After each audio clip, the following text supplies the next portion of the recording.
ಗೃಹಲಕ್ಷ್ಮಿ ಹಣ ಬಿಡುಗಡೆ ಕೊನೆಗೂ ಮಹಿಳಾ ಫಲಾನುಭವಿಗಳಿಗೆ ಗುಡ್ ನ್ಯೂಸ್ ನೀಡಿದ ಸಚಿವೆ ಲಕ್ಷ್ಮೀ ಹೆಬ್ಬಾಳ್ಕರ್. ಕರ್ನಾಟಕ ಸರ್ಕಾರ 2023ರ ವಿಧಾನಸಭೆ ಚುನಾವಣೆ ವೇಳೆ ಘೋಷಿಸಿದ ಪಂಚ ಗ್ಯಾರಂಟಿಗಳಲ್ಲಿ ಪ್ರಮುಖವಾದ ಗೃಹಲಕ್ಷ್ಮಿ ಯೋಜನೆ ಪ್ರತಿ ಗೃಹಿಣಿಯರಿಗೆ ಪ್ರತಿ ತಿಂಗಳು 2,000 ನೀಡುವ ಮಹತ್ವಾಕಾಂಕ್ಷಿ ಸಾಮಾಜಿಕ ಭದ್ರತಾ ಯೋಜನೆ. ಈ ಯೋಜನೆಯು ದೇಶಾದ್ಯಂತ ಗಮನಕ್ಕೆ ಸೆಳೆದಿದ್ದು, ಲಕ್ಷಾಂತರ ಮಹಿಳೆಯರ ಫಲಾನುಭವಿಗಳಿಗೆ ಆರ್ಥಿಕ ನಿರಾಳತೆ ಒದಗಿಸುವ ಗುರಿಯನ್ನು ಹೊಂದಿದೆ.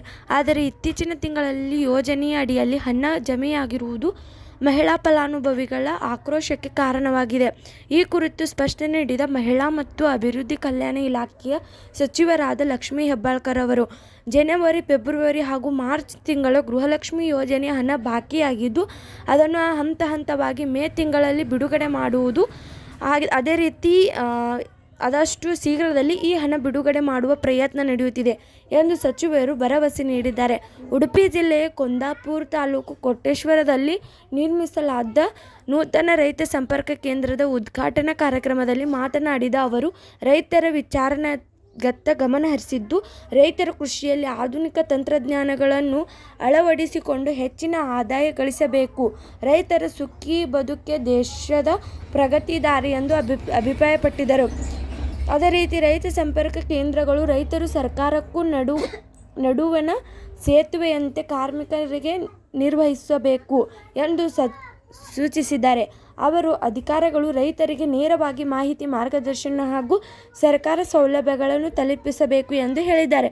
ಅದೇ ರೀತಿ ಪ್ರತಿ ಗ್ರಾಮ ಪಂಚಾಯಿತಿಯಲ್ಲಿ ಮಾಹಿತಿ ಫಲಕ ಅಳವಡಿಸಿ ರೈತರಿಗೆ ವಿವಿಧ ಯೋಜನೆಗಳ ಮಾಹಿತಿಯ ಪ್ರವೇಶ ಸಾಧ್ಯವಾಗಬೇಕು ಎಂದು ಅವರು ಅಧಿಕಾರಿಗಳಿಗೆ ಆದೇಶ ನೀಡಿದರು. ಈ ಸಂದರ್ಭದಲ್ಲಿ ಅವರು ಭಾರತದ ಕೃಷಿ ಹಿನ್ನೆಲೆ ಇತ್ತ ತಿರುಗಿ ನೋಡುತ್ತಾ, ಭಾರತ ಒಂದು ಕೃಷಿ ಪ್ರಧಾನ ದೇಶ, ಹಳ್ಳಿಯ ಸಮೃದ್ಧಿ ಮೂಲಕ ರಾಷ್ಟ್ರ ಪ್ರಗತಿಯನ್ನು ಸಾಧಿಸಬೇಕು. ಲಾಲ್ ಬಹದ್ದೂರ್ ಶಾಸ್ತ್ರಿ ಹೇಳಿದಂತೆ ಜೈ ಜವಾನ್ ಜೈ ಕಿಸಾನ್ ಎಂಬ ಘೋಷಣೆ ಇದು ಹೆಚ್ಚು ಪ್ರಸ್ತುತವಾಗಬೇಕು ಎಂದರು. ಅಪಘಾತದಿಂದ ನಿಮ್ಮ ಸೇವೆಗೆ ಮತ್ತೆ ಹಿಂದಿರುಗಿದ್ದೇನೆ ಎಂದು ಸತತ ವ್ಯಕ್ತಪಡಿಸಿದ್ದಾರೆ. ಈ ಕಾರ್ಯಕ್ರಮದಲ್ಲಿ ಕುಂದಾಪುರ ಶಾಸಕ ಕಿರಣ್ ಕುಮಾರ್ ಕೊಡ್ಲಿ, ಹಾಗೆ ಜಿಲ್ಲಾ ಗ್ಯಾರಂಟಿ ಸಮಿತಿ ಅಧ್ಯಕ್ಷ ಅಶೋಕ್ ಕುಮಾರ್ ಕೊಡಲ್ ಅವರು, ಜಿಲ್ಲಾಧಿಕಾರಿ ಡಾಕ್ಟರ್ ಕೆ. ವಿದ್ಯಾಕುಮಾರ್, ಹಾಗೆ ಜಿಲ್ಲಾ ಪೊಲೀಸ್ ಅವರು ಕೂಡ ಡಾಕ್ಟರ್ ಕೆ. ಅರುಣ್ ಅವರು ಕೂಡ ಹಾಗೂ ವಿವಿಧ ಸ್ಥಳೀಯ ಪ್ರತಿನಿಧಿಗಳು ಮತ್ತು ಕೃಷಿ ಇಲಾಖೆಯ ಅಧಿಕಾರಿಗಳನ್ನು ಉಪಸ್ಥಿತಿಸಿದರು. ಈ ವಿಡಿಯೋ ನಿಮಗೆ ಇಷ್ಟವಾದಲ್ಲಿ ಯೂಟ್ಯೂಬ್ ಚಾನಲ್ಗೆ ಸಬ್ಸ್ಕ್ರೈಬ್ ಮಾಡೋದನ್ನು ಮರಿಬೇಡಿ. ಧನ್ಯವಾದಗಳು.